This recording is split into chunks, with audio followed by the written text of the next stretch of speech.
అన్న రాబోయే పార్లమెంట్ ఎలక్షన్స్లో తెలంగాణ నుంచి ఏ పార్టీ గెలిస్తే మంచిది అనుకుంటున్నారు? ఏంటన్నా ఇలాగ కనబడుతుంది? అన్న ఏ పార్టీ గెలిస్తే మంచిది అనుకుంటున్నారు? ఇప్పుడు వచ్చింది కాంగ్రెస్ పరిపాలన కొత్తగా. పార్లమెంట్ ఎలక్షన్లో కూడా కాంగ్రెస్ పరిపాలన వస్తేనే బాగుంటుందని నేను అనుకుంటున్నా. అంటే కాంగ్రెస్ పార్టీ ఎందుకు రావాలనుకుంటున్నారు? అరే గత ఇన్ని సంవత్సరాల కొలిగే రాలేదు కాబట్టి ఇప్పుడు పాదయాత్ర చేసి రేవంత్ రెడ్డి గెలిచి పైకి తెచ్చాడు ఆయన. ఆయన వల్లనే కాంగ్రెస్ పార్టీ అనేది వచ్చింది, లేకపోతే ఎవరి నుంచి రాకపోతుండేది. అంటే ఇప్పుడు 6 గ్యారెంటీలు అమలు కాకపోవడం కానీ, ఆటో వాళ్ళ ఇష్యూ కానీ, కాంగ్రెస్ పార్టీ అధికారంలోకి వచ్చినాక మీటింగులు పెట్టుకోవటమే తప్ప ప్రజలకి న్యాయం చేసింది లేదు, సరిగా పథకాలు అమలు చేసింది లేదు అని చెప్పేసి బయట పబ్లిక్ అంటున్నారు. దాని గురించి ఏమన్నా? పబ్లిక్ అంటారన్న, ఎందుకు అంటున్నారంటే ఇప్పుడు అవతల పార్టీ ఉంది కదా, అవతల పార్టీ వాళ్ళు ఏదో ఒక రకంగా వ్యతిరేకంగా చెప్పేవాళ్ళు ఉన్నారు. దానివల్ల కూడా కొంత ఇప్పుడు వచ్చింది కొత్తగా, అప్పుడే అమలు చేయాలంటే ఏడవుతుంది చెప్పండి? అవుతుంది, చేస్తారు మెల్లమెల్లగా.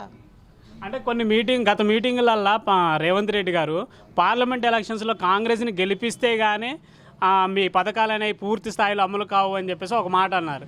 దాని గురించి ఏమంటారు అన్న? అలాగా మస్తు చెప్తారన్న. ఆయన ఎవరు కూడా సీఎం అయినా అలా చెప్తారా? ఎవరైనా చెప్పారు కదా. మన పబ్లిక్ పుకార్లు లేపడం తప్ప ఏమీ లేదు దానిలో. చేస్తాడు ఆయన, చేసి తీరుతాడు. అంటే ఆటో వాళ్ళకి అన్యాయం జరిగింది అంటాం పుకారా? అరే ఆటో వాళ్ళకి అన్యాయం ఎలా జరిగింది? అన్యాయం వాళ్ళకి అంటే అంటున్నారు కదా ఆటో వాళ్ళు, మాకు రేవంత్ రెడ్డి గారు వచ్చినాక మాకు ఇట్లా అన్యాయం జరుగుతుంది, ఆటో వాళ్ళని పట్టించుకోలేదు, ఫ్రీ బస్సు పెట్టడం వల్ల ఆటోలు ఎక్కిన వాళ్ళే లేరు, మా కష్టాలు అంటే కొత్తగా లేనిపోయిన కష్టాలని మా నెత్తి మీద పెట్టారు అని చెప్పేసి వాళ్ళు మాట్లాడుతున్నారు. అది నిజమే కదా? అది తప్పు అన్న. ఎందుకంటవా, వాళ్ళు చేసుకొని బతకండి. బస్సులు ఫ్రీ కొట్టినంత మాత్రానే బస్సులలోనే ఎక్కండి అనట్లేడు కదా ఆయన. వాళ్ళు పోయేది వాళ్ళు పోతారు, బస్సులకు వచ్చేది బస్సులకు వస్తారు. బస్సులు ఫ్రీ పెట్టినంత మాత్రాన ఆటోకి పోకుండా ఏం లేరు కదా లేడీస్ కూడా ఇంకా ఆటోలోకి పోయే వాళ్ళు పోతుండ్రు. ఇంకేంటి? అంటే మొత్తానికి రాబోయే పార్లమెంట్ ఎలక్షన్స్లో తెలంగాణ నుంచి ఏది గెలుస్తుంది అనుకుంటారు? కాంగ్రెసే గెలుస్తుంది. కాంగ్రెసే గెలుస్తుంది. అంటే ఇప్పుడున్న ఆటో వాళ్ళ వ్యతిరేకత కానీ, ఆటో వాళ్ళ కష్టాల వల్ల ఆటో వాళ్ళు ఇచ్చే వ్యతిరేకత కానీ కాంగ్రెస్ మీద ప్రభావం చూపిద్దంటారు పార్లమెంట్ ఎలక్షన్స్లో? అదంతా ఏం లేదన్న, ఉట్టి డూపు అన్న. అన్నీ వెనుక ఉన్న ఇక అవతల ఉన్న రాజకీయ పార్టీ వాళ్ళు ఇతల ఒత్తిడి చేస్తున్నారు. దానివలన కొంతగానము అనుమానము అట్లా చెప్తున్నారు తప్ప ఏమీ లేదు. ఆటో వల్ల కూడా మంచిగానే చేస్తున్నాడు. ఇప్పుడు యాదాద్రిలో పైనకి ఆటోలు పోవద్దని చెప్పేసి ఇప్పుడు ఫస్ట్ ఉన్న తెలంగాణ ప్రభుత్వం పోనీయలేరు. ఇప్పుడు మా కాంగ్రెస్ ప్రభుత్వం వచ్చినప్పుడు పోవాలి, ఆటోలు బతకాలి అందరూ అని చెప్పారు కదా, పోతున్నాయి కదా. అట్లనే ఒక్కొక్కటి మెల్లమెల్లగా చేస్తూనే ఉంటాడు, అయితేనే ఉంటుంది. అది గ్యారంటీగా తెలంగాణ కన్నా మంచిగా చేసి తీరుతాడు. అంటే రానున్న రోజుల్లో ఈ 6 గ్యారెంటీలు అనేవి పూర్తి స్థాయిలో అమలు అవుతాయి. అంటే ప్రతి సామాన్య ప్రజలకి 6 గ్యారెంటీలు అనేవి చేరుతాయి అంటారు? అట్లా అని కదనా, ఇప్పుడు పుట్టగానే పెరుగుతామా?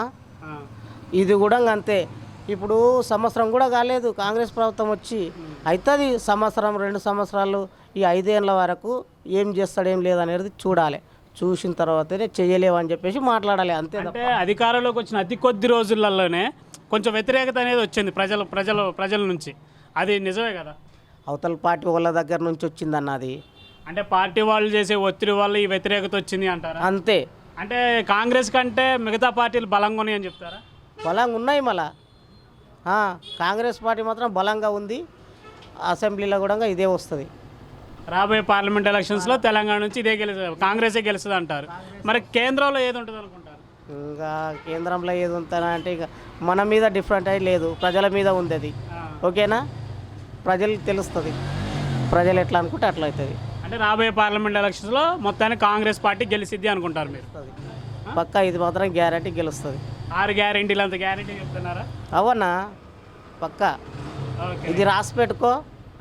మల్లారెడ్డి చెప్పే మాటలు కాదు, కాంగ్రెస్ పార్టీ చెప్పే మాటలు ఇవి. ఓకే? రాబోయే పార్లమెంట్ ఎలక్షన్స్లో కాంగ్రెస్ వస్తుంది. రాసి పెట్టుకోండి.